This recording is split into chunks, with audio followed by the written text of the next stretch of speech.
Okay, ಕೇಳಿಸ್ತಾ ಇದೆಯಾ?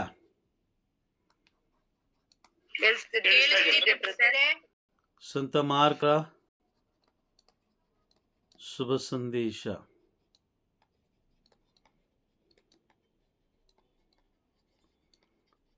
ಶುಭ ಸಂದೇಶದ ವಿವರಣೆ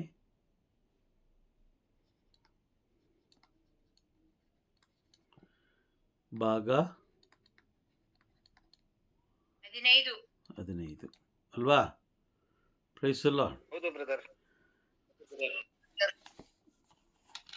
ಮಾರ್ಕನು ಬರೆದ ಶುಭ ಸಂದೇಶದಲ್ಲಿರುವಂತಹ ಅನೇಕ ವಾಕ್ಯಗಳು ಹಳೆ ಒಡಂಬಡಿಕೆಯಲ್ಲಿರುವಂತಹ ವಾಕ್ಯಗಳಿಗೆ ಹೋಲಿಕೆಯಾಗುತ್ತೆ ಅಂತ ನಾವು ತಿಳ್ಕೊಳ್ತಾ ಇದ್ದೀವಿ. ಎಷ್ಟೋ ಜನ ಬೋಧಕರು ಹೇಳ್ತಾ ಇದ್ದಾರೆ ಹಳೆ ಒಡಂಬಡಿಕೆ ಬೇರೆ, ಹೊಸ ಒಡಂಬಡಿಕೆ ಬೇರೆ ಅಂತ ಹೇಳ್ತಾ ಇದ್ದಾರೆ. ಕೇಳಿಸ್ಕೊಂಡಿದ್ದೀರಾ ಈ ಮಾತನ್ನ?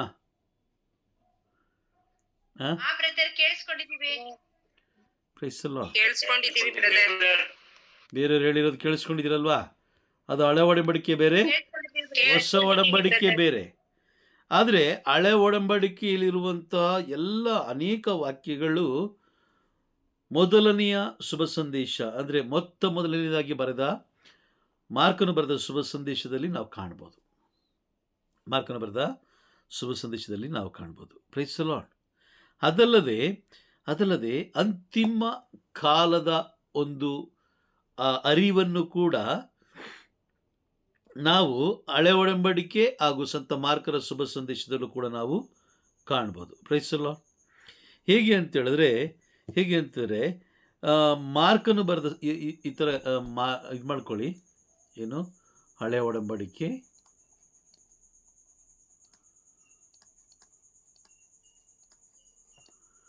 ಹಳೆ ಒಡಂಬಡಿಕೆ,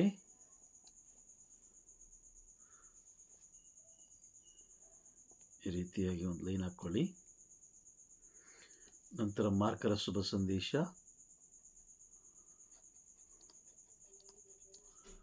ಮಾರ್ಕ,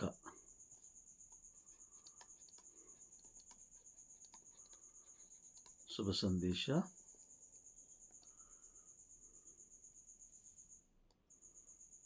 ನಂತರ ಹೋಲಿಕೆಯ ವಾಕ್ಯ,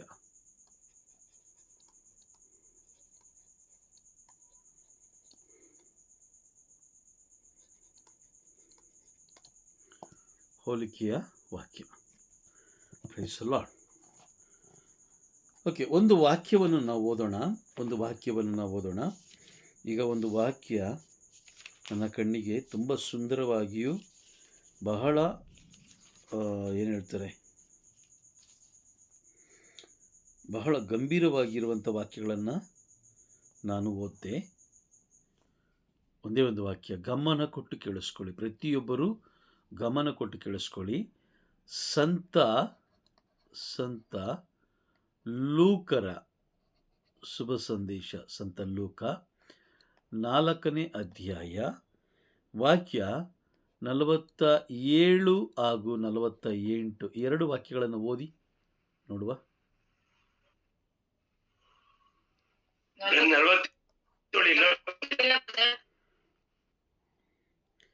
ಲೂಕನು ಬರೆದ ಶುಭ ಸಂದೇಶ 12ನೇ ಅಧ್ಯಾಯ 47 ಹಾಗೂ 48. ಸೇವಕನು ಯಜಮಾನನ ಇಷ್ಟಾರ್ಥವನ್ನು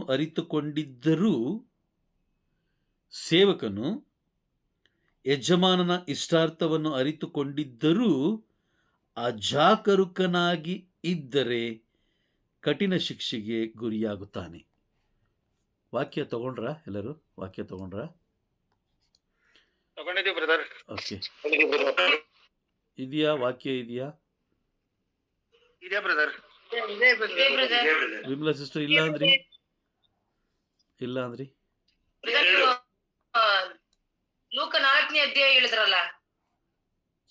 ವಿಮಲಾ ಸಿಸ್ಟರ್ ಸ್ವಲ್ಪ ನೋಟ್ಸ್ ನೋಡ್ತೀರಾ?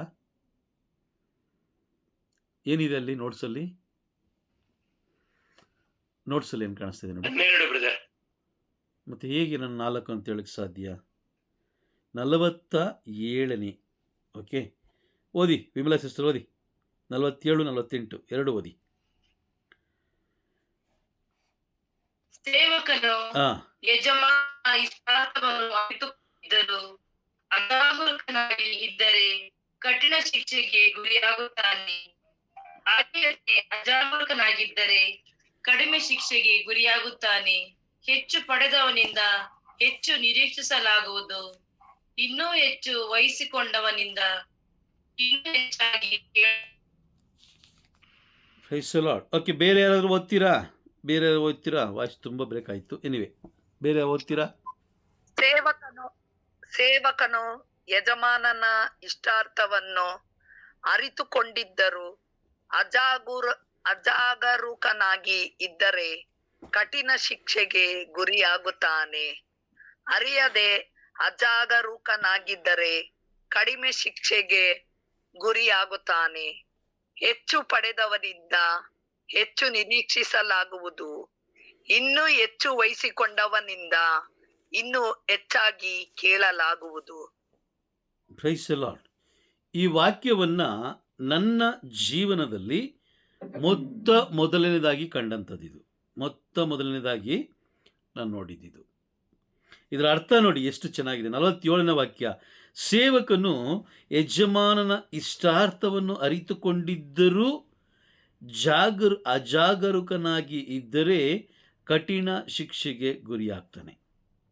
ಅರಿಯದೆ ಅಜಾಗರೂಕನಾಗಿದ್ದರೆ ಕಡಿಮೆ ಶಿಕ್ಷೆಗೆ ಅವನು ಗುರಿಯಾಗ್ತಾನೆ. ಈಗ ನಾವು ಯಜಮಾನನ ಇಷ್ಟಾರ್ಥವನ್ನು ಅರ್ತಿದೀವಾ ಅಥವಾ ಅರ್ತಿಲ್ವಾ?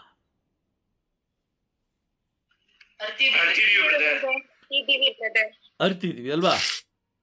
ನಾವು ಮಾತ್ರ ಅರ್ತಿದೀವ ಅಥವಾ ಧರ್ಮಸಭೆಯಲ್ಲಿರುವ ಎಲ್ಲರೂ ಅರ್ತಿದಾರ? ಎಲ್ಲರೂ ಅರ್ತಿದ್ದಾರೆ ಬ್ರದರ್. ಧರ್ಮಸಭೆಯಲ್ಲಿರುವ ಎಲ್ಲರೂ ಅರ್ತಿದ್ದಾರೆ.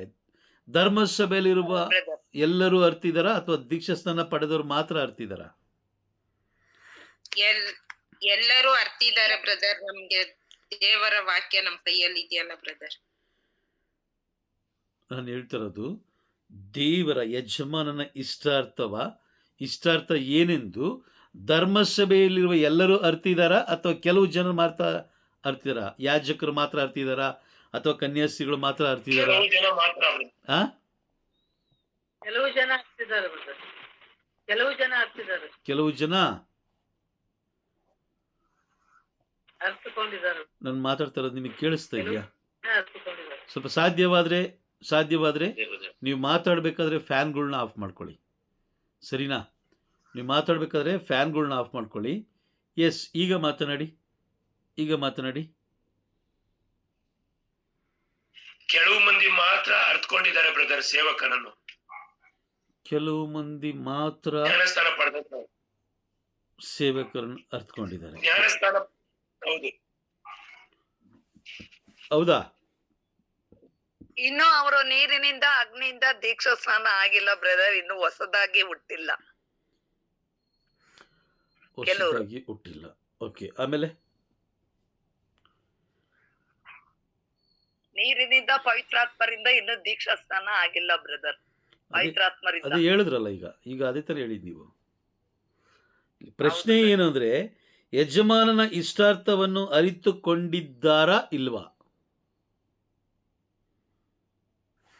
ಉದಾಹರಣೆಗೆ ಒಂದು ಕಂಪ್ನಿ ಕೆಲಸಕ್ಕೆ ಸೇರ್ಕೊಳ್ತೀರಾ. ನೀವು ಒಂದು ಕಂಪ್ನಿ ಕೆಲಸಕ್ಕೆ ಹೋಗಿ ಸೇರ್ಕೊಳ್ತೀರಾ, ಅಪಾಯಿಂಟ್ಮೆಂಟ್ ಆಗುತ್ತೆ, ಕಂಪ್ನಿ ಒಳಗಡೆ ಹೋಗ್ತೀರಾ.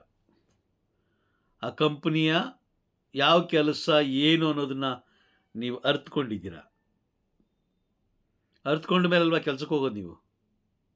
ಹೌದು ಬ್ರದರ್. ಪೂರ್ಣವಾಗಿ ಅರ್ಥಕೊಂಡ್ಮೇಲೆ ಕೆಲ್ಸಕ್ಕೆ ಅರ್ಥಕೊಂಡ ಮೇಲೆ ಕಂಪ್ನಿ ಒಳಗಡೆ ಹೋದ್ಮೇಲೆ ಕೆಲಸ ಮಾಡ್ಬೇಕಾ ಮಾಡಬಾರ್ದಾ? ಆ ಕಂಪನಿ ಇಷ್ಟಾರ್ಥದ ಅಂದ್ರೆ ಕಂಪನಿಯ ಒಂದು ಪ್ಲಾನ್ ಇರುತ್ತೆ, ಆ ಪ್ಲಾನ್ ಪ್ರಕಾರ ಕೆಲಸ ಮಾಡ್ಬೇಕಾ ಅಥವಾ ತನಗೆ ಇಷ್ಟ ಬಂದಾಗೆ ಕೆಲಸ ಮಾಡ್ಬೇಕಾ?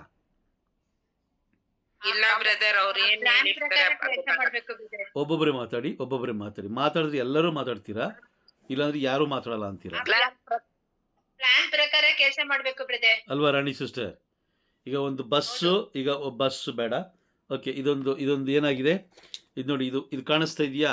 ಇದೊಂದು ಒಡೆದೋಗಿದೆ ಅಲ್ವಾ? ಇದೊಂದು ಕ್ಲ್ಯಾಂಪ್ ಒಡೆದೋಗಿದೆ. ಒಡೆದಿದ್ಯಾ? ಕಾಣಿಸ್ತಾ ಇದೆಯಾ ಒಡೆದಿರೋದು? ಕಾಣಿಸ್ತಿದೆ ಬ್ರದರ್. Okay. ಈಗ ಹೊಡೆದಿರೋದಕ್ಕೆ ನಾನು ಗಮ್ಮು ಇಲ್ಲಿ ಹಾಕ್ಬೇಕಾ, ಇಲ್ಲಿ ಹೊಡೆದಿರೋ ಕಡೆ ಹಾಕ್ಬೇಕಾ, ಅಥವಾ ಹೊಡಿದಿರೋ ಕಡೆ ಹಾಕ್ಬೇಕಾ, ಇಲ್ಲಿ ಹಾಕ್ಬೇಕಾ?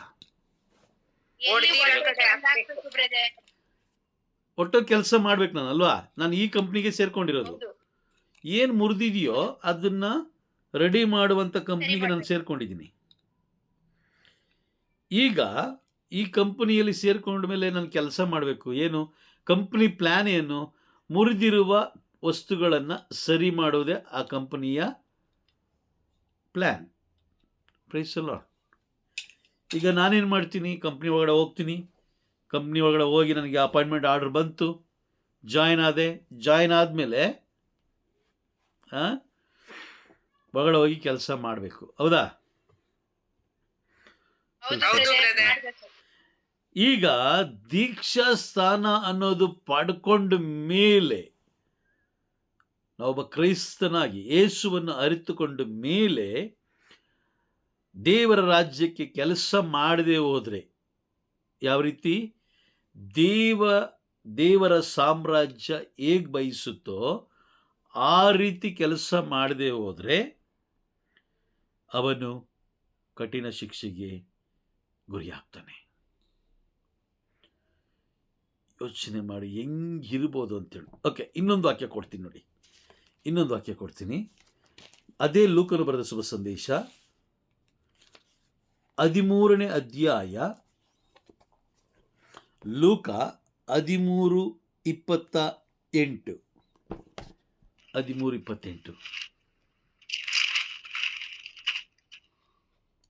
ಅಬ್ರಹಾಮ, ಈಸಾಕ, ಯಾಕೋಬ ಮತ್ತು ಎಲ್ಲಾ ಪ್ರವಾದಿಗಳು ದೇವರ ಸಾಮ್ರಾಜ್ಯದಲ್ಲಿ ಇರುವುದನ್ನು ನಿಮ್ಮನ್ನು ಮಾತ್ರ ಹೊರಗೆ ಹಾಕಿರುವುದನ್ನು ನೋಡುವಾಗ ನಿಮಗಾಗುವ ಗೋಳಾಟವೇನು, ಹಲ್ಲು ಕಡಿತವೇನು? ವಿಮಲಾ ಸಿಸ್ಟರ್ ಮತ್ತೊಮ್ಮೆ ಓದಿ ಅದೇ ವಾಕ್ಯವನ್ನ. ಅಬ್ರಹಾಮ, ಈಸಾಕ, ಯಾಕೋಬ ಮತ್ತು ಎಲ್ಲಾ ಪ್ರವಾದಿಗಳು ದೇವರ ಸಾಮ್ರಾಜ್ಯದಲ್ಲಿ ಇರುವುದನ್ನು, ಒನ್ ಸೆಕೆಂಡ್, ನಿಮ್ಮನ್ನು ಮಾತ್ರ ದೇವರ ಸಾಮ್ರಾಜ್ಯದಲ್ಲಿ ಇರುವುದನ್ನು ಅಂದ್ರೆ ಇದರ್ಥ ಏನು? ಅಬ್ರಹಾಮ, ಈಸಾಕ, ಯಾಕೋಬ ಹಾಗೂ ಎಲ್ಲ ಪ್ರವಾದಿಗಳು ದೇವರ ಸಾಮ್ರಾಜ್ಯದಲ್ಲಿ ಇದ್ದಾರೆ ಎಂಬುದು ಅರ್ಥ ಅಲ್ವಾ? Praise the Lord. ಇವ್ರು ಯಾರು ಕೂಡ ದೇವರ ಆ ಒಂದು ಯೋಜನೆಗೆ ವಿರುದ್ಧವಾಗಿ ನಡೆದವರಲ್ಲ.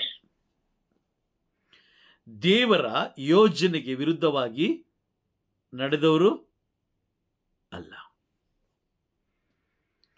ದೇವರು ಏನು ಹೇಳಿದ್ರು ಅದರಂತೆಯೇ ಇವ್ರು ಕೇಳಿದ್ರು. ಅಬ್ರಹಾಮನನ್ನು ದೇವರು ಪರಿಶೋಧಿಸಿದ್ರು, ಯಾಕೋಬನನ್ನು ಪರಿಶೋಧಿಸಿದ್ರು, ಎಲ್ಲ ಪ್ರವಾದಿಗಳನ್ನು ಪರಿಶೋಧಿಸಿದ್ರು, ನಮ್ಮನ್ನು ಕೂಡ ಪರಿಶೋಧಿಸ್ತಾ ಇದ್ದಾರೆ. ಇವರೆಲ್ಲರೂ ದೇವರ ರಾಜ್ಯದಲ್ಲಿ ಇರುವುದನ್ನು ನಾವು ಕಾಣುವಾಗ, ನಾವು ಕಾಣ್ತಾ ಇದ್ದೀವಿ, ನಾವು ದೇವರ ರಾಜ್ಯದಲ್ಲಿ ಇರುವುದನ್ನು ನಾವು ಕಾಣ್ತಾ ಇದ್ದೀವಿ ಅಂತ ಹೇಳಿದ್ರೆ ಅವರು ಆಲ್ರೆಡಿ ದೇವರ ರಾಜ್ಯದಲ್ಲಿ ಇದ್ದಾರೆ. ಹೌದಾ? Praise the Lord. ಅವ್ರು ಆಲ್ರೆಡಿ ಇದ್ದಾರೆ. ಅಬ್ರಹಾಮ, ಈಸಾಕ, ಯಾಕೋಬ ಹಾಗೂ ಎಲ್ಲಾ ಪ್ರವಾದಿಗಳು, ಎಲ್ಲ ಸಂತರುಗಳು ಎಲ್ಲಿದ್ದಾರೆ? ದೇವರ ರಾಜ್ಯದಲ್ಲಿ ಇರೋದನ್ನು ನಾವು ಕಾಣ್ತಾ ಇದ್ದೀವಿ. ಆದ್ರೆ ನಾವು ಮಾತ್ರ ಹೊರಗಡೆ. ಇದೆಯಾ ವಾಕ್ಯ? ಇದೆಯಾ ವಿಮಲ ಸಿಸ್ಟರ್? ಓದಿ ಅದು. ನೋಡುವಾಗ ನಿಮಗ ನಿಮ್ಮನ್ನು ಮಾತ್ರ ಹೊರಗೆ ಹಾಕಿರುವುದನ್ನು ನೋಡುವಾಗ ನಿಮಗಾಗುವ ಗೋಳಾಟವೇನು, ಹಲ್ಲು ಕಡಿತವೇನು? ದೇವರು ಸಮಯ ಕೊಟ್ಟಿದ್ದಾರಾ? ಸಮಯ ಕೊಟ್ಟಿದ್ದಾರೆ. ಕೆಲವು ಜನಕ್ಕೆ 20 ವರ್ಷ ಕೊಟ್ಟರು, ಕೆಲವು ಜನಕ್ಕೆ 30 ವರ್ಷ ಕೊಟ್ಟರು. ನನಗೆ 48 ವರ್ಷ ಕೊಟ್ಟಿದ್ದಾರೆ. 48 ವರ್ಷದಲ್ಲಿ ಓಕೆ ಫೈನ್, ತೊಂದರೆ ಏನಿಲ್ಲ. 20 ವರ್ಷ ನನಗೆ ವಿವೇಕನೇ ಇಲ್ಲ, ನನಗೆ ಜ್ಞಾನನೇ ಇಲ್ಲ, 20 ವರ್ಷ ಬಿಟ್ಬಿಡೋಣ. 48 ವರ್ಷದಲ್ಲಿ 20 ವರ್ಷ ಹೋದ್ರೆ ಇನ್ನು ಎಷ್ಟು ವರ್ಷ ಬ್ಯಾಲೆನ್ಸ್? 28 ವರ್ಷ. ಯಾಕೆ 28 ವರ್ಷದಲ್ಲಿ ನಾನು ದೇವರನ್ನ ಅರ್ಥಕೊಳ್ಳಕ್ಕಾಗಲಿಲ್ಲ? ಯಾಕೆ ಅರ್ಥಕೊಳ್ಳಕ್ಕಾಗಲಿಲ್ಲ? ದೇವರ ಇಷ್ಟಾರ್ಥವನ್ನು ಯಾಕೆ ನಾನು ಅರ್ಥಕೊಳ್ಳಕ್ಕಾಗಲಿಲ್ಲ? Price the lord. ನಮ್ದೇ ತಪ್ಪು ಅಲ್ವಾ? ಹೌದಾ?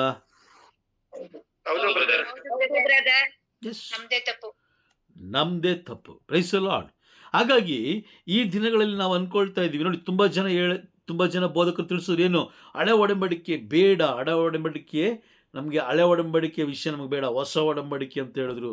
ಆದರೆ ಸಂತ ಮಾರ್ಕರು ಬರೆದಿರುವಂಥ ಶುಭ ಸಂದೇಶದಲ್ಲಿ ಹಳೆ ಒಡಂಬಡಿಕೆಯಲ್ಲಿರುವ ಎಲ್ಲ ಆ ಜೀವವುಳ್ಳ ವಾಕ್ಯಗಳು ಶುಭ ಸಂದೇಶದಲ್ಲಿದೆ. ಹಳೆ ಒಡಂಬಡಿಕೆ ಬೇರೆ ಅಲ್ಲ, ಹೊಸ ಒಡಂಬಡಿಕೆ ಬೇರೆ ಅಲ್ಲ. ಹಳೆ ಒಡಂಬಡಿಕೆ ಬರೆದ್ರೆ ಅದರ ಅಪ್ಗ್ರೇಡೆಡ್ ವರ್ಷನ್ ಯಾವುದು? ಹೊಸ ಒಡಂಬಡಿಕೆ. ಹೊಸ ಒಡಂಬಡಿಕೆ. ಅರ್ಥ ಆಗ್ತಾ ಇದೆಯಾ? ಯಾರು ಅರಿತುಕೊಳ್ಳೋದಿಲ್ವೋ, ದೇವರ ಇಷ್ಟಾರ್ಥವನ್ನ ಯಾರು ಅರಿತುಕೊಳ್ಳೋದಿಲ್ವೋ ಅವರು ಎಲ್ಲಿರ್ತಾರೆ? ದೇವರ ರಾಜ್ಯದ ಹೊರಗಡೆ. ಈಗ ನಮಗೆ ದೀಕ್ಷಾಸ್ಥಾನ ಕೊಟ್ಟಾಯ್ತು, ಧರ್ಮಸಭೆಯಲ್ಲಿ ಒಂದು ನಂಬರ್ ಕೂಡ ನಮಗಿದೆ ಅಲ್ವಾ? ಆಧಾರ್ ಕಾರ್ಡ್ ನಂಬರ್ ಯಾವ ರೀತಿ ಇದೆಯೋ ಅದೇ ರೀತಿ ಪರಲೋಕದ ದೇವರು ಕೂಡ ನಮಗೆ ಒಂದು ನಂಬರ್ ಕೊಟ್ಟಿದ್ದಾರೆ. ಆ ನಂಬರ್ ಕೂಡ ನಮಗೆ ಇದೆ. ಅದು ನಮ್ಮ ಹತ್ರ ಇಲ್ಲ, ದೇವರ ಹತ್ರ ರಿಜಿಸ್ಟರ್ ಆಗಿದೆ. ದೇವರ ಸಾಮ್ರಾಜ್ಯದಲ್ಲಿ ರಿಜಿಸ್ಟರ್ ಆಗಿದೆ. ಆ ನಂಬರ್ ಪ್ರಕಾರ ನ್ಯಾಯ ತೀರ್ಪಾಗುತ್ತೆ. ನಂಬರ್ ಮುಖಾಂತರ ಕರೀತಾರೆ. ನೀವು ಹಾಸ್ಪಿಟ್ಲ್ಗೆ ಹೋದ್ರೆ, ಕೆಲವು ಹಾಸ್ಪಿಟ್ಲ್ಗೆ ಹೋದ್ರೆ ನೀವೇನು ಮಾಡ್ತಾರೆ? ಟೋಕನ್ ಕೊಡ್ತಾರಲ್ವಾ? ನಂಬರ್ ಹಾಕಿ ಟೋಕನ್ ಕೊಡ್ತಾರೆ. ಈಗ ದೀಕ್ಷಾಸ್ಥಾನ ಪಡ್ಕೊಂಡ ಮೇಲೆ, ನೀವು ಧರ್ಮಸಭೆಯ ಒಬ್ಬ ವ್ಯಕ್ತಿ ಆದ ಮೇಲೆ, ನಿಮಗೊಂದು ಪರಲೋಕದಲ್ಲಿ ಒಂದು ಧರ್ಮಸಭೆಯಲ್ಲಿ ಹೆಸರು ರಿಜಿಸ್ಟರ್ ಆಗೋಯ್ತು. ಈ ವ್ಯಕ್ತಿ ಜಾನ್ ಮಾರ್ಕ್ ಅನ್ನೋ ವ್ಯಕ್ತಿ ಏನು ಧರ್ಮಸಭೆಗೆ ಸೇರಿದವನು ಅಲ್ವಾ? ಹೌದು ಬ್ರದರ್. ಕಳೆದ ಕ್ಲಾಸಲ್ಲಿ ತುಂಬ ದಿನಗಳ ಹಿಂದೆ ನೀವು ಕೊನೆಯ ಪ್ರಾರ್ಥನೆ ಮಾಡಬೇಕಾದ್ರೆ, ಅದು ವಾಗ್ದಾನ ಓದಬೇಕಾದ್ರೆ ನೀವು ಏನಂತ ಹೆಸರಿಡ್ದು, ಹೆಂಗಸರು ಏನಂತ ಹೆಸರಿಡ್ತಾರೆ? ಹೆಸರು ಹೇಳಿ ಓದ್ತಾರಲ್ವಾ? ತನ್ನ ಹೆಸರು ಹಾಗೂ ಗಂಡನ ಹೆಸರು. Praise the Lord. ಈಗ ನೀವು ಧರ್ಮಸಭೆಗೆ ಸೇರಿದವರು, ಧರ್ಮಸಭೆಗೆ ಸೇರಿದ ಮೇಲೆ ದೇವರ ಯೋಜನೆ ಏನೆಂಬುದನ್ನು ನೀವು ಕಂಡಿಡಿಬೇಕೇ ಹೊರತು ಈ ಲೋಕದಲ್ಲಿ ಏನು ಮಾಡಬೇಕು ಅನ್ನೋದು ಕಂಡುಹಿಡಿಬಾರ್ದು. ಲೋಕದಲ್ಲಿ ಏನು ಮಾಡಬೇಕು ಅನ್ನೋದನ್ನು ನಾವು ಕಂಡುಹಿಡಿಯೋದಕ್ಕೋಸ್ಕರ ಅಲ್ಲ ದೇವರು ನಮ್ಮನ್ನು ಉಂಟು ಮಾಡಿರೋದು. Praise the Lord. ದೇವರು ನಮ್ಮನ್ನು ಉಂಟು ಮಾಡಿರೋದೇ ಬೇರೆ ಉದ್ದೇಶಕ್ಕೋಸ್ಕರ. ದೇವರು ಉಂಟು ಮಾಡಿರುವ ಉದ್ದೇಶನೇ ಬೇರೆ ಇದೆ, ಆದರೆ ನಾವು ಜೀವಿಸ್ತಾ ಇರುವ ಉದ್ದೇಶನೇ ಬೇರೆ ಇದೆ. ಈ ಎರಡು ವಾಕ್ಯಗಳನ್ನು ನಾನು ಈಗ ಓದಬೇಕಾದ್ರೆ ತುಂಬ ಏನು ಹೇಳ್ತಾರೆ ಅದಕ್ಕೆ, ಇಷ್ಟು ದಿನ ನಾನು ಓದಿದ್ದು, ನಾನು ಗಳಿಸಿದ್ದು ಎಲ್ಲ ವ್ಯರ್ಥ ಆಗೋಯ್ತಲ್ಲ, ಎಲ್ಲ ವ್ಯರ್ಥ ಆಗೋಯ್ತಲ್ವಾ? 28 ವರ್ಷ ನಾನು ದೇವರ ಗೂಢಾರ್ಥವನ್ನು ತಿಳ್ಕೊಳ್ಳದೆ ಹೋಗಿ ಇವತ್ತಿಗೆ ಏನು ಮಾಡ್ತಾ ಇದ್ದೀನಿ? ನಾನು ಮೂರ್ಖನಂತೆ ನಾನು ಜೀವಿಸ್ತಾ ಇದ್ದೀನಿ. ಯಾರು ಏನು ಹೇಳಿದ್ರು ಅದನ್ನು ನಾನು ನಂಬ್ತಾ ಇದ್ದೀನಿ. ನೀರು ಬಂತು ಅಂದರೆ ನಂಬ್ತಾ ಇದ್ದೀನಿ, ಎಣ್ಣೆ ಬಂತು ಅಂದರೆ ನಂಬ್ತಾ ಇದ್ದೀನಿ, ಜೇನುತುಪ್ಪ ಬಂತು ಅಂದರೆ ನಂಬ್ತಾ ಇದ್ದೀನಿ ಅಲ್ವಾ? Praise the Lord. ಯಾಕೆ ಎಣ್ಣೆ ಬರುವಂತಹ ಜೇನುತುಪ್ಪ ಬರುವಂತಹ ಆ ಸ್ವರೂಪಗಳನ್ನ ತಗೊಂಡೋಗಿ, ಈ ಬೆಂಗಳೂರಲ್ಲಿ ಮೊನ್ನೆ ಮಳೆ ಬಂತು, ಇಡೀ ರೋಡೆಲ್ಲ ತುಂಬಿಕೊಳ್ತು. ಎಷ್ಟೋ ಈ ಮೊನ್ನೆ ಕೇರಳದಲ್ಲಿ ಬೆಟ್ಟಗಳು ಕುಸಿಯಿತು ಅಲ್ವಾ? ಆ ಜಾಗದಲ್ಲಿ ತಗೊಂಡಾಗ ಆ ಸ್ವರೂಪಗಳು ಇಡ್ಬೋದಾಗಿತ್ತಲ್ಲ, ಆದರೆ ಸ್ವರೂಪಗಳಿಂದ ಯಾವುದೇ ಪ್ರಯೋಜನ ಇಲ್ಲ. ಆದರೆ ನಾವು ತಿಳ್ಕೊಳ್ಬೇಕಾಗಿರೋದು ದೇವರ ರಹಸ್ಯದ ಗೂಢಾರ್ಥಗಳು. Praise the Lord. ನೋಡಿ, ಅಂತಿಮ ಕಾಲದ ಒಂದು ವಿನಾಶದ ಕಾಲದ ಬಗ್ಗೆ ನಾವು ತಿಳ್ಕೊಳ್ತೀವಿ. ಯಾವುದು ಆ ವಾಕ್ಯ ಅಂತ ಹೇಳಿದ್ರೆ, ವಿನಾಶಕಾರಿಯಾದ ವಿಕಟ ಮೂರ್ತಿ ಇರಬಾರದು. ವಿನಾಶಕಾರಿ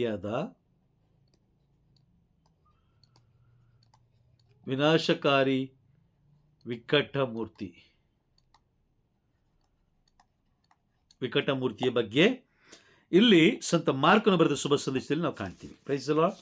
ವಾಕ್ಯ ಓದೋಣ. 13ನೇ ಅಧ್ಯಾಯ ವಾಕ್ಯ 14 ಓದಿ. ಮಾರ್ಕ 13. ಯೇಸು ಸಬ್ಬತ್ ವಿನಾಶಕಾರಿಯಾದ ವಿಕಟ ಮೂರ್ತಿಯು ಹಾ. ಇರಬಾರದ ಸ್ಥಾನದಲ್ಲಿ ಇರುವುದನ್ನು ನೀವು ನೋಡುವಾಗ ಇದನ್ನು ಓದುವವನು ಅರ್ಥ ಮಾಡಿಕೊಳ್ಳಲಿ. Praise the Lord. ಜುದಯದಲ್ಲಿರುವ ಜನರು ಹಾ. ಬೆಟ್ಟ ಗುಡ್ಡಗಳಿಗೆ ಓಡಿ ಹೋಗಲಿ. ಹಾ, ಮಾಳಿಗೆಯ ಮೇಲಿರುವವನು ಸಾಕು ಕೆಳಕ್ಕೆ ಇಳಿಯಲಿ. ಸಾಕು ಸಿಸ್ಟರ್. 14 ಮತ್ತೊಮ್ಮೆ ಓದಿ. 14 ಮತ್ತೊಮ್ಮೆ ಓದಿ. ವಿನಾಶಕಾರಿಯಾದ ವಿಕಟ ಮೂರ್ತಿಯು ಇರಬಾರದ ಸ್ಥಾನದಲ್ಲಿ ಇರುವುದನ್ನು ನೀವು ನೋಡುವಾಗ ಹಾ, ಜುದಯದಲ್ಲಿರುವ ಜನರು ಬೆಟ್ಟ ಗುಡ್ಡಗಳಿಗೆ ಓಡಿ ಹೋಗಲಿ. ಓಡಿ ಹೋಗಲಿ ಅಲ್ವಾ? ಅಲ್ಲೇನೇ ವಾಕ್ಯ ಹೇಳ್ತದೆ, ವಿನಾಶಕಾರಿಯಾದ ವಿಕಟ ಮೂರ್ತಿಯು ಇರಬಾರದ ಸ್ಥಾನದಲ್ಲಿ ಇರುವುದನ್ನು ನೀವು ನೋಡುವಾಗ. ಇದೊಂದು ಪ್ರವಾದನೆ. ಇದೊಂದು ಪ್ರವಾದನೆ. ಮುಂದೆ ನಡೆಯೋದನ್ನ ಮುಂಚಿತವಾಗಿ ತಿಳಿಸ್ಕೊಟ್ಟಿದ್ದಾರೆ. ಇದು ಹಳೆ ಒಡಂಬಡಿಕೆಯಲ್ಲಿ ಎಲ್ಲಿ ನಾವು ಕಾಣ್ಬೋದು ಅಂತ ಹೇಳಿದ್ರೆ, ದಾನಿಯೇಲ್ ಪ್ರವಾದಿಯ ಗ್ರಂಥ. ದಾನಿಯೇಲ್ ಪ್ರವಾದಿಯ ಗ್ರಂಥ 11ನೇ ಅಧ್ಯಾಯ ವಾಕ್ಯ 31ರಲ್ಲಿ ನಾವು ನೋಡೋಣ. 31ರಲ್ಲಿ ನಾವು ನೋಡೋಣ. ಅವನು ಕೂಡಿಸುವ ಸೈನ್ಯವು ಆಶ್ರಯ ದುರ್ಗವಾದ ಪವಿತ್ರಾಲಯವನ್ನು ಹೊಲೆಗೆಡಿಸುವುದು, ಅನುದಿನದ ಬಲಿಯನ್ನು ನಿಲ್ಲಿಸುವುದು, ವಿನಾಶಕರ ವಿಕಟ ಮೂರ್ತಿಯನ್ನು ಪ್ರತಿಷ್ಠಾಪಿಸುವುದು. ವಿಕಟ ಮೂರ್ತಿಯ ಬಗ್ಗೆ ಮುಂಚಿತವಾಗಿ ತಿಳಿಸ್ತಾ ಇದ್ದಾರೆ ಅಲ್ವಾ?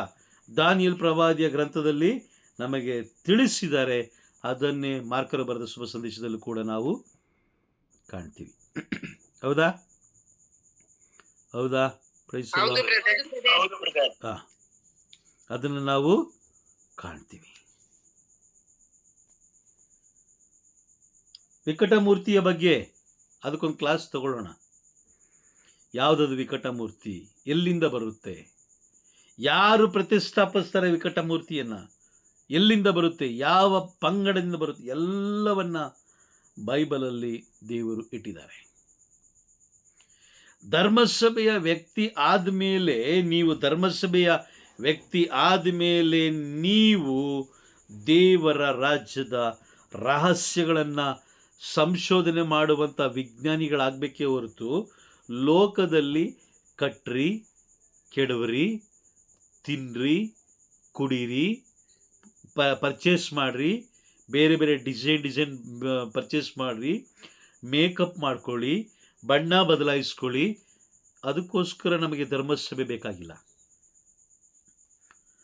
ಧರ್ಮಸಭೆ ಅದಕ್ಕೋಸ್ಕರ ಬೇಕಾಗಿಲ್ಲ. ಬೇಕಾಗಿದೆಯಾ ಧರ್ಮಸಭೆ? ಅದಕ್ಕೋಸ್ಕರ ಧರ್ಮಸಭೆ ಬೇಕಾಗಿಲ್ಲ. ಪ್ರಭು ಯೇಸು ಕ್ರಿಸ್ತ ಧರ್ಮಸಭೆ ಕಟ್ಟಿದ್ದು ನೀವು ಮೇಕಪ್ ಮಾಡ್ಕೊಳಕ್ಕಲ್ಲ. ಪ್ರಭು ಯೇಸು ಕ್ರಿಸ್ತ ಧರ್ಮಸಭೆ ಕಟ್ಟಿದ್ದು ಚೆನ್ನಾಗಿ ತಿನ್ಕೊಂಡು ಕುಡ್ಕೊಂಡು ಮಜಾ ಮಾಡ್ಕೊಂಡು ಇರಲಿ ಅಂತಲ್ಲ. ಪ್ರಭು ಯೇಸು ಕ್ರಿಸ್ತರು ಧರ್ಮಸಭೆ ಕಟ್ಟಿದ್ದು ದೇವರನ್ನು ಅವಮಾನ ಪಡಿಸಲಿಕ್ಕೆ ಅಥವಾ ದೇವರ ವಾಕ್ಯಕ್ಕೆ ವಿರುದ್ಧವಾಗಿ ಹೋಗಲಿಕ್ಕೆ ಅಲ್ಲ. Praise the Lord. ಅರ್ಥ ಆಗ್ತಾ ಇದೆಯಾ? ಅರ್ಥ ಆಗ್ತಾ ಇದೆ ಬ್ರದರ್. ಆರಾಧನೆ ನಿಲ್ಲಿಸಲ್ಪಡುವುದು. ವಿಕಟ ಮೂರ್ತಿಯು ಇರಬಾರದ ಸ್ಥಾನದಲ್ಲಿ ಇರುವುದನ್ನು ನೀವು ನೋಡ್ತೀರಾ ಅಂತ ಹೇಳಿದ್ರೆ ಅಲ್ಲಿ ದೇವರಿಗೆ ನೀಡಬೇಕಾದ ಆರಾಧನೆ ಇಲ್ಲ, ಬದಲಾಗಿ ಆ ವಿಕಟ ಮೂರ್ತಿಗೆ ಆರಾಧನೆಯನ್ನು ಮಾಡ್ತಾರೆ. ಈ ದಿನದಲ್ಲಿ ನಮ್ಮ ಕ್ರೈಸ್ತ ಧರ್ಮದಲ್ಲಿ ಅನೇಕ ಜನರು ಸುಳ್ಳು ಬೋಧನೆಗಳು, ಬೋಧಕರ ಆಶೀರ್ವಾದಕ್ಕೆ ಬೋಧಕರನ್ನು ಮುಟ್ಟಲಿಕ್ಕೆ, ಬೋಧಕರಿಂದ ಏನು ಹೇಳ್ತಾರೆ,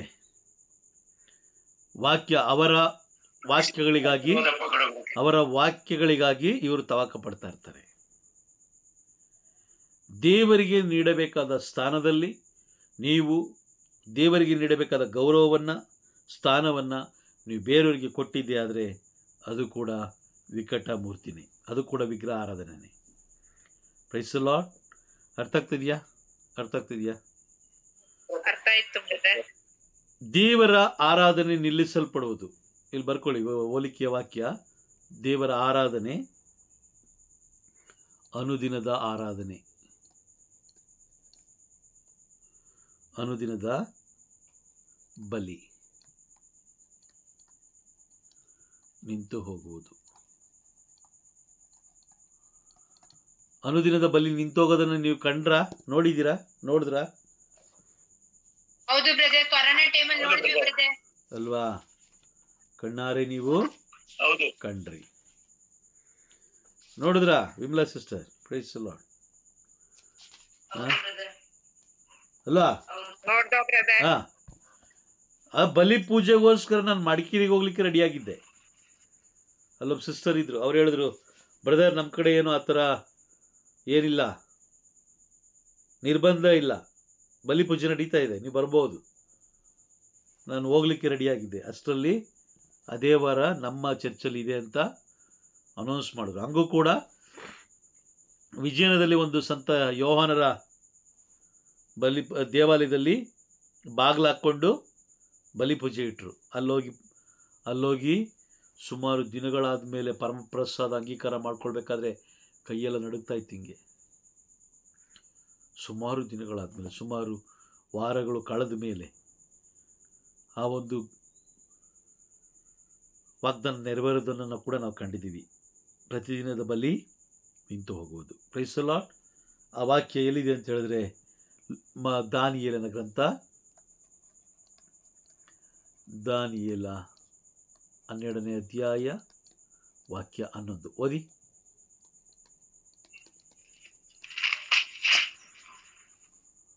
ಅನುದಿನದ ಬಲಿ ನಿಂತು ಹೋಗುವುದು, ವಿನಾಶಕರ ವಿಕಟ ಮೂರ್ತಿ ಪ್ರತಿಷ್ಠವಾದ ಮೇಲೆ 1290 ದಿನಗಳು ಕಳೆಯಬೇಕು. Praise the Lord. ಅನುದಿನದ ಬಲಿ ನಿಂತು ಹೋಗುವುದು, ಅದೊಂದು ಪ್ರವಾದನೆ. ಎಲ್ಲಿ ಬರೆದಿದ್ದು? ದಾನಿಯೇಲ್ ಪ್ರವಾದಿಯ ಗ್ರಂಥದಲ್ಲಿ ಬರೆದಂಥ ಪ್ರವಾದನೆ. ಸಂತ ಮಾರ್ಕರು ಬರೆದ ಶುಭ ಸಂದೇಶ 13ನೇ ಅಧ್ಯಾಯ ವಾಕ್ಯ 14ರಲ್ಲೂ ಕೂಡ ನಾವು ಕಾಣ್ತೀವಿ. 13ನೇ ಅಧ್ಯಾಯ ವಾಕ್ಯ 14ರಲ್ಲೂ ಕೂಡ ನಾವು ಕಾಣ್ತೀವಿ. ವಿಕಟ ಮೂರ್ತಿಯು ಇರಬಾರದ ಸ್ಥಾನದಲ್ಲಿ ಇರುವುದನ್ನು ನೀವು ನೋಡುವಾಗ, ಅಂದರೆ ಅರ್ಥ ಏನು? ಇದರ ಅರ್ಥ ಏನು? ಅನುದಿನದ ಬಲಿ ನಿಂತು ಹೋಗುತ್ತೆ, ಬದಲಿಗೆ ಅಲ್ಲಿ ಬೇರೆ ಒಂದು ಮೂರ್ತಿ ಬಂದು ಮೂರ್ತಿ ಇಟ್ಟು ಆ ಮೂರ್ತಿಗೆ ಇವರು ಏನು ಮಾಡ್ತಾರೆ? Praise the Lord. Idol worship ಮಾಡ್ತಾರೆ. ವಿಕಟ ಮೂರ್ತಿಯ ವಿಗ್ರಹಕ್ಕೆ ಇವರು ತಲೆ ಬಾಗ್ತಾರೆ.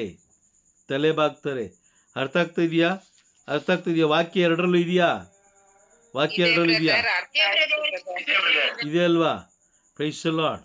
ಅದಾದ್ಮೇಲೆ ನೋಡಿ, ಅದಾದ್ಮೇಲೆ ಪ್ರಭು ಯೇಸು ಕ್ರಿಸ್ತರು ಹೇಳ್ತಾರೆ, ನಾವು ಪ್ರತಿ ಭಾನುವಾರದ ಬಲಿ ಪೂಜೆಯಲ್ಲಿ ನಾವು ಈ ಒಂದು ವಾಕ್ಯವನ್ನು ನಾವು ಕೇಳಿಸ್ಕೊಳ್ತೀವಿ. ಯೇಸು ಸ್ವಾಮಿ ಹೇಳ್ತಾರೆ, ಇದು ನನ್ನ ರಕ್ತ. ಹೌದಾ? ಇದು ನನ್ನ ರಕ್ತ,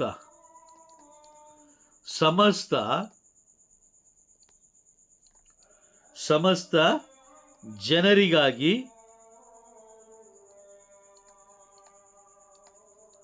ಸುರಿಸಲಾಗುವುದು. ಹೌದಾ? ಹೌದು ಬ್ರದರ್. ಹೌದು. Praise the Lord. ಇದು ನೋಡಿದ್ದೀರಾ? ಕೇಳಿಸ್ಕೊಂಡಿದ್ದೀರಾ ಬಲಿಪೂಜೆಯಲ್ಲಿ? ಅಲ್ವಾ? ಪ್ರತಿ ಬಲಿಪೂಜೆಯಲ್ಲಿ ನಾವೇನ್ ಮಾಡ್ತೀವಿ? ಕೇಳಿಸ್ಕೊಳ್ತಾ ಇರ್ತೀವಿ. Praise the Lord. ಹೌದಾ? ಹೌದು. ಯಾಕೆಂದ್ರೆ ಇದು ಹಳೆ ಒಡಂಬಡಿಕೆಯಲ್ಲಿರುವ ಒಂದು ಪ್ರವಾದನೆ. Praise the Lord. ಓಕೆ. ಜಕಾರಿಯ ಪ್ರವಾದಿಯ ಗ್ರಂಥ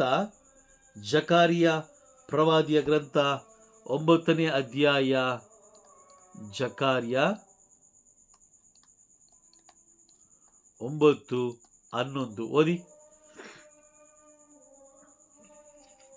ರಕ್ತ ಸುರಿಸಿ ನೀವು ನನ್ನೊಡನೆ ಮಾಡಿಕೊಂಡ ಒಡಂಬಡಿಕೆ ನಿಮಿತ್ತ ಹಾ ಕರೆತರುವೆನು ನಿಮ್ಮವರನ್ನು ಸೆರೆಯಾಳತ್ವದಿಂದ, ಮೇಲೆತ್ತುವೆನು ನಿಮ್ಮವರನ್ನು ಆ ಸೆರೆ ಬಾವಿಯಿಂದ. Praise the Lord. ರಕ್ತ ಸುರಿಸಿ ನಿಮ್ಮೊಡನೆ ಮಾಡಿಕೊಂಡ ಒಡಂಬಡಿಕೆಯ ನಿಮಿತ್ತ. ಈ ವಾಕ್ಯವನ್ನು ನೀವು ಕೇಳಿಸ್ಕೊಳ್ಬೇಕಾದ್ರೆ ಅದನ್ನು ನೀವು ರಿಸೀವ್ ಮಾಡ್ಕೊಳ್ಬೇಕು. ಆಮೇನ್, ಅಂಗೀಕಾರ ಮಾಡ್ಕೊಳ್ಬೇಕು ಅಲ್ವಾ? ಆಮೇನ್. ಹೌದಾ? ಹೌದಾ? ಹೌದು ಬ್ರದರ್, ಹೌದು ಬ್ರದರ್. ಪ್ರತಿ ಬಲಿ ಪೂಜೆಯಲ್ಲಿರುವಂತ ಒಂದೊಂದು ವಾಕ್ಯಗಳು ಕೂಡ ಅದನ್ನು ನಾವು ಗಮನಿಸ್ಕೊಂಡು ಅದನ್ನು ನಮ್ಗೆ ಎಷ್ಟು ಬೇಕೋ ಅಷ್ಟು ನಾವು ರಿಸೀವ್ ಮಾಡ್ಕೊಳ್ಬೇಕು. ಯಾಜಕರು ಆ ಬಲಿ ಅರ್ಪಣೆ ಮಾಡಬೇಕಾದ್ರೆ ನಾವೇನು ಮಾಡಬೇಕು? ಎಲ್ಲವನ್ನ ಒಳ್ಳೊಳ್ಳೆ ನಮ್ಗೆ ಏನು ಬೇಕು ಎಲ್ಲವನ್ನ ನಾವೇನು ಮಾಡಬೇಕು?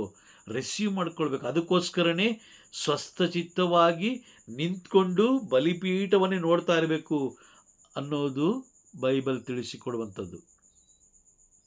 ನಾವೇನು ಮಾಡ್ತೀವಿ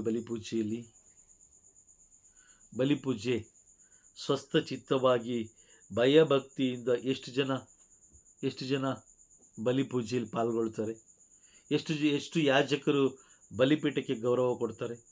ಎಷ್ಟು ಯಾಜಕರು ಬಲಿಪೀಠಕ್ಕೆ ಪಾದರಕ್ಷೆಗಳನ್ನು ಹಾಕ್ಕೊಂಡು ಅವಮಾನ ಪಡಿಸ್ತಾರೆ? Price the Lord. ಹೌದಾ ಇಲ್ಲ? ಎಷ್ಟು ವಿಶ್ವಾಸಿಗಳು ದೇವಾಲಯದ ಒಳಗಡೆ ಅಶುದ್ಧತೆಯಿಂದ ನಡ್ಕೊಳ್ತಾರೆ.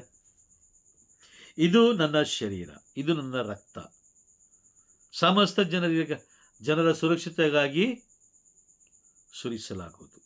ಇಲ್ಲಿದೆ ಅದೊಂದು ಮಾಡಿದ ವಾಗ್ದಾನ, ಒಡಂಬಡಿಕೆ. ಅದು ಕರೆತರುವೆನು ನಿಮ್ಮವರನ್ನು ಸೆರೆಯಾಳತ್ವದಿಂದ. ಈಗ ಸೈತಾನ ಏನು ಮಾಡಿದ್ದಾನೆ? ನಮ್ಮ ಕುಟುಂಬವನ್ನು, ನಮ್ಮ ಮಕ್ಕಳನ್ನು ಎಲ್ಲಿಟ್ಕೊಂಡಿದ್ದಾನೆ? ಅವನ ಬಂಧನದಲ್ಲಿ ಇಟ್ಕೊಂಡಿದ್ದಾನೆ. ಹೌದಾ? ಅವನ ಬಂಧನದಲ್ಲಿ ಇಟ್ಕೊಂಡಿದ್ದಾನೆ. ಕರೆಕ್ಟಾ? Praise the Lord. ಹಾಗಾದ್ರೆ ಆ ಬಂಧನದಿಂದ ಹೊರಗಡೆ ಬರ್ಬೇಕಂದ್ರೆ ಏನ್ ಬೇಕು? ಪ್ರಭುವಿನ ರಕ್ತ. ಹೌದಾ? ಅದನ್ನ ನೀವು ರಿಸೀವ್ ಮಾಡ್ಕೊಂಡ್ರೆ ಮಾತ್ರ ಅದು ಕಾರ್ಯ ಮಾಡುತ್ತೆ, ಇಲ್ಲಾಂದ್ರೆ ಕಾರ್ಯ ಮಾಡಲ್ಲ. ನಾವೇನ್ ಮಾಡ್ತೀವಿ? ಬಲಿಪೂಜೆಗೆ ಹೋದ್ರೆ ಏನ್ ಮಾಡ್ತೀವಿ? ತಲೆ ಬಾಚ್ಕೊಳ್ಳೋದೇನು, ಬಟ್ಟೆ ಹಿಂಗಿಂಗ್ ಅನ್ಕೊಳ್ಳೋದೇನು, ಹಿಂಗಿಂಗ್ ಮಾಡ್ಕೊಳ್ಳೋದೇನು, ಈ ಕಡೆ ನೋಡೋದೇನು, ಯಾರು ಏನು ಮಾಡ್ತಾ ಇದ್ದಾರೆ, ಯಾರು ಎಂಥ ಬಟ್ಟೆ ಹಾಕ್ಕೊಂಬಂದವ್ರೆ, ಯಾರು ಎಷ್ಟು ಜ್ಯುವೆಲ್ಲೀಸ್ ಹಾಕ್ಕೊಂಬಂದಾರೆ, ಯಾವ ಸೀರೆ ಹಾಕ್ಕೊಂಬಂದಿದ್ದಾರೆ, ಯಾವ ಒಡವೆ ಹಾಕ್ಕೊಂಬಂದಿದ್ದಾರೆ, ಇದೆಲ್ಲ ನಾವು ನೋಡ್ತೀವಾ?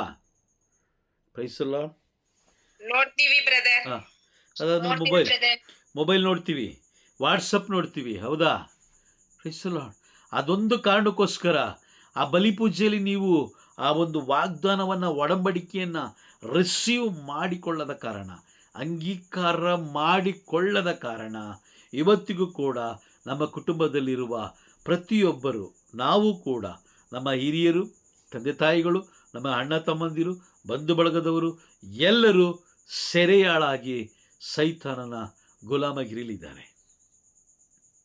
ಅಣ್ಣ ತಮ್ಮದಿರು ಕುಡಿತಾ ಇದ್ದಾರಾ? Price the lord. ಹೊಲ್ಸ್ಮತ್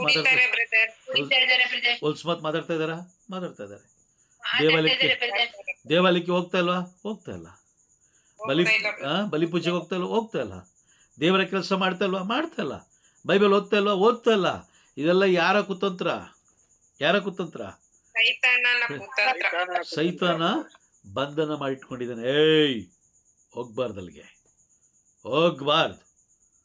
ಅವನು ಬಹಳ ಅಧಿಕಾರನ ಹೇಳ್ತಾನೆ, ಹೋಗ್ಬೇಡ ಅಲ್ಲಿ, ವಾಕ್ಯ ಓದ್ಬೇಡ. ಏನು ಗೊತ್ತಿದ್ಯಾ ವಾಕ್ಯ?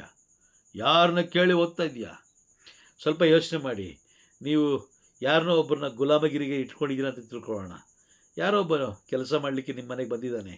ಅವನು ನೀವು ಹೇಗೆ ಮಾತಾಡ್ತೀರಾ? ಸಾರ್, ಬನ್ನಿ ಸಾರ್, ಕುತ್ಕೊಳ್ಳಿ ಸಾರ್ ಅಂತ ಹೇಳ್ತೀರಾ? ಇಲ್ಲ ಬ್ರದರ್. ಏನಂತ ಹೇಳ್ತೀರಾ? ಬನ್ನಿ ಹೋಗಿ ಅಂತ ಕರಿತೀರಾ? ಎಷ್ಟು ಕರಿತೀರಾ?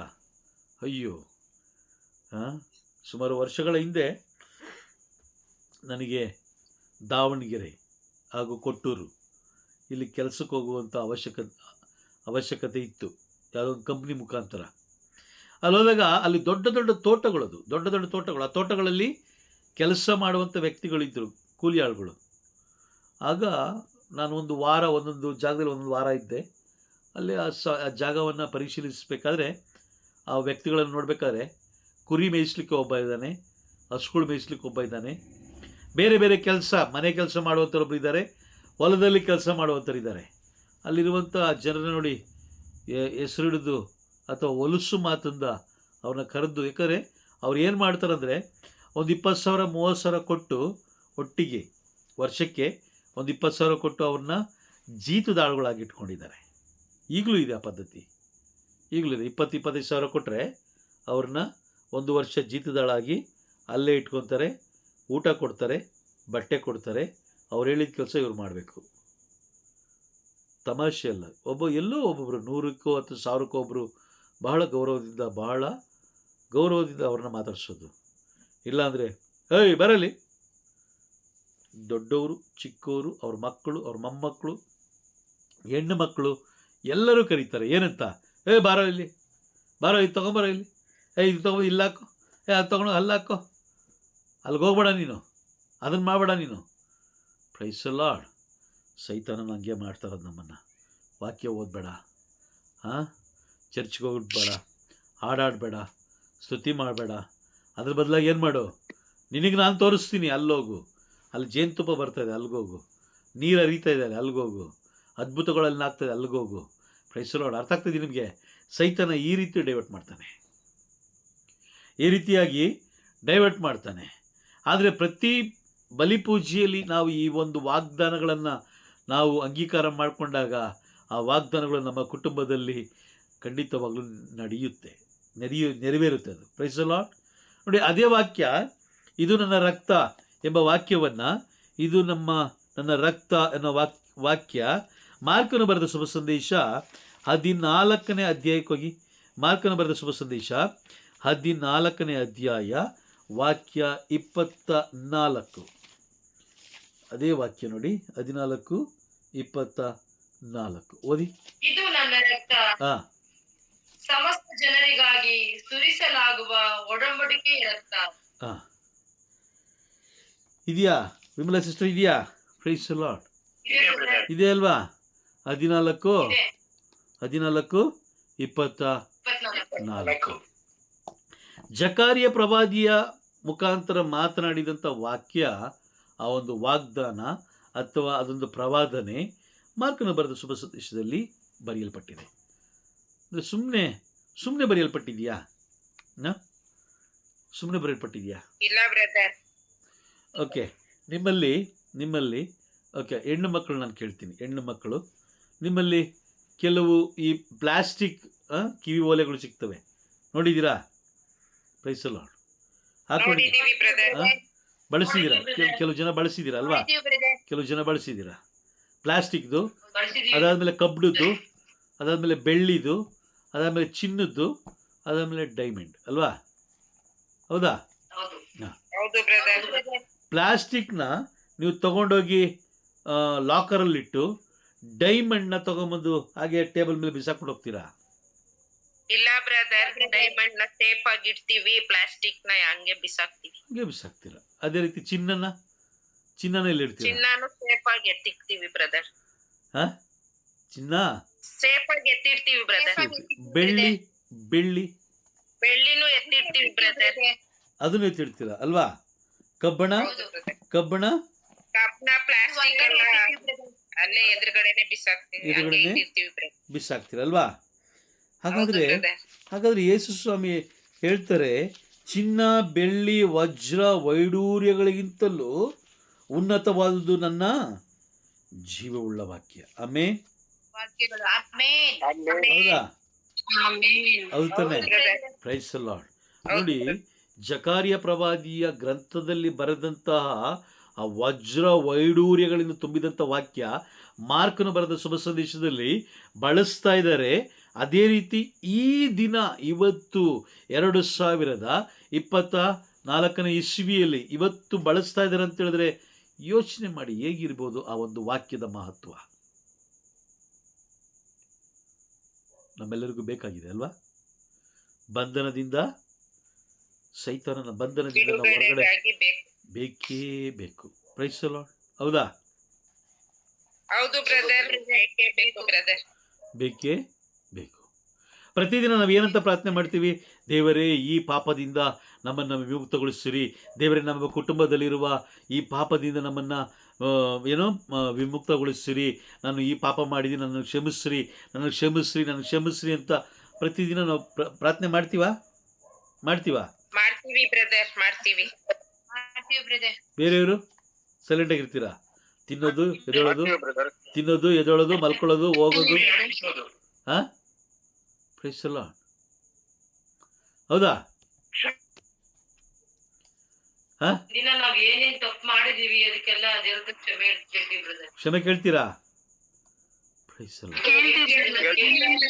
ಮುಂಚೆ ಇವತ್ತು ಏನೇನು ಪಾಪ ಮಾಡಿದೀವಿ, ಗೊತ್ತಿದ್ದು ಪಾಪ ಮಾಡಿದ್ದು, ಗೊತ್ತಿಲ್ಲದೆ ಪಾಪ ಮಾಡಿದ್ದನ್ನ ಕ್ಷಮಿಸಿ ತಂದೆ ಅಂತ. ಪಾಪ ಅಂದ್ರೆ ಏನು? ಪಾಪ ಅಂದ್ರೆ ಏನು? ಕತ್ತಲೆ ಅಲ್ವಾ? ದೇವರ ಆಜ್ಞೆಗಳನ್ನು ಮೀರುವುದೇ ಪಾಪ. ಕತ್ತಲೆ ಅಲ್ವಾ? ದೇವರ ಆಜ್ಞೆಗಳು ಮೀರಿ ಕತ್ತಲೆ ಒಳಗಡೆ ಹೋಗೋದು ಅಲ್ವಾ? ಕತ್ತಲೆ ಅಂದ್ರೆ ಏನು? ಕತ್ತಲೆ ಅಂದ್ರೆ ಏನು? ಸೈತಾನನ ರಾಜ್ಯ. ಕರೆಕ್ಟಾಗಿ ಗಮನ ಕೊಟ್ಟು ಕೇಳಿಸ್ಕೊಳ್ಳಿ. ಈ 1 ನಿಮಿಷ ಗಮನ ಕೊಟ್ಟು ಕೇಳಿಸ್ಕೊಳ್ಳಿ. ಪಾಪ ಇದೆ. ಪಾಪಕ್ಕಾಗಿ ನಾವು ಪ್ರಾರ್ಥನೆ ಮಾಡ್ತಾ ಇದ್ದೀವಿ. ಪಾಪ ಯಾವುದು ಅಂತ ಕತ್ತಲೆಯ ಲೋಕ ಅದು. ಈ ಕತ್ತಲೆಯ ಲೋಕ ಯಾರ್ದು ಅಂತಂದರೆ ಅದು ಸೈತಾನನದು. ಈ ಪ್ರತಿದಿನ ನಾವು ಈ ರೀತಿ ಪರದಾಡ್ತಾ ಇದ್ದೀವಿ ಹೊರತು, ಪ್ರತಿದಿನ ನಾವೇನು ಮಾಡ್ತಾ ಇದ್ದೀವಿ? ಈ ರೀತಿ ಪರದಾಡ್ತಾ ಇದ್ದೀವಿ ಹೊರತು, ಆದರೆ ಯಾಕೆ ಬೆಳಕಾಗಿರುವ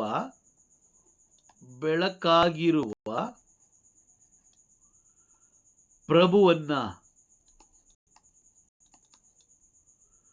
ಇಲ್ಲಿ ತಗೊಂಬರಲ್ಲ? ಕತ್ಲೆ ಇರುವ ಜಾಗಕ್ಕೆ ಬೆಳಕು ಬಂತು ಅಂತ ಹೇಳಿದ್ರೆ ಕತ್ಲೆ ಅಲ್ಲಿ ಇರುತ್ತಾ ಅಲ್ಲಿ? ಇಲ್ಲ ಬ್ರದರ್, ಅಲ್ಲೂ ಪ್ರಕಾಶ ಬರುತ್ತೆ ಬ್ರದರ್, ಅಲ್ಲೂ ಬೆಳಕು ಬರುತ್ತೆ. ಹೌದಲ್ವಾ? Praise the Lord. ಹೌದು. ಅರ್ಥ ಆಗ್ತಿದೆಯಾ? ಬೇರೆಯವ್ರು ಕೇಳಿಸ್ತಿದ್ಯಾ? ನಿಮ್ಮ ಕುಟುಂಬ ಕತ್ತಲೆ ಇದೆ ಅಂತ ಹೇಳಿದ್ರೆ ಅಲ್ಲಿ ಯಾರು ಬರಬೇಕು? ಪ್ರಭು ಯೇಸು ಕ್ರಿಸ್ತರು ಬರಬೇಕು ಅಂತ ಹೇಳಿದ್ರೆ ಪ್ರಭು ಯೇಸು ಕ್ರಿಸ್ತರು ಯಾವ ರೀತಿ ಇದು ಮಾಡ್ತಾರೆ? ಸ್ತುತಿ ಅಲ್ವಾ? ಸ್ತುತಿ, ಆರಾಧನೆ, ವಾಕ್ಯ ಅಲ್ವಾ? ಹೌದಾ ಇಲ್ಲ?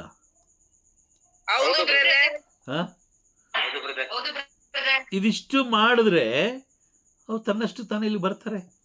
ಇಲ್ಲಿ ಬಂದ್ರೆ ಕತ್ಲೆ ಇರುತ್ತಾ? ಹೇಳಿ ನೋಡೋಣ.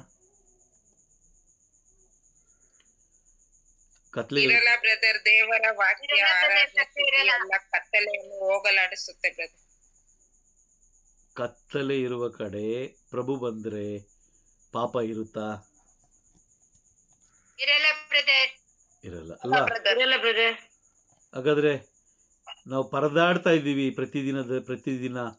ಪಾಪನೂ ಕಡಿಮೆ ಆಗ್ತಾ ಇಲ್ಲ, ನೋವು ಕಡಿಮೆ ಆಗ್ತಾ ಇಲ್ಲ ಅಲ್ವಾ? ಹೌದಾ? ಅದೇ ಕುಟುಂಬದಲ್ಲಿ ಸ್ತುತಿ, ಆರಾಧನೆ, ವಾಕ್ಯಗಳು ಬಂದ್ರೆ ಆಟೋಮೆಟಿಕ್ ಪಾಪ ಕಡಿಮೆ ಆಗುತ್ತೆ. ನೀವು ಬೇಡಬೇಕು ಅವಶ್ಯಕತೆನೇ ಇಲ್ಲ. ಆಮೇನ್. ಅದಕ್ಕೆ ಸ್ತುತಿ, ಆರಾಧನೆ ಯಾವ ಕುಟುಂಬದಲ್ಲೂ ನಡೆಯಲ್ಲ.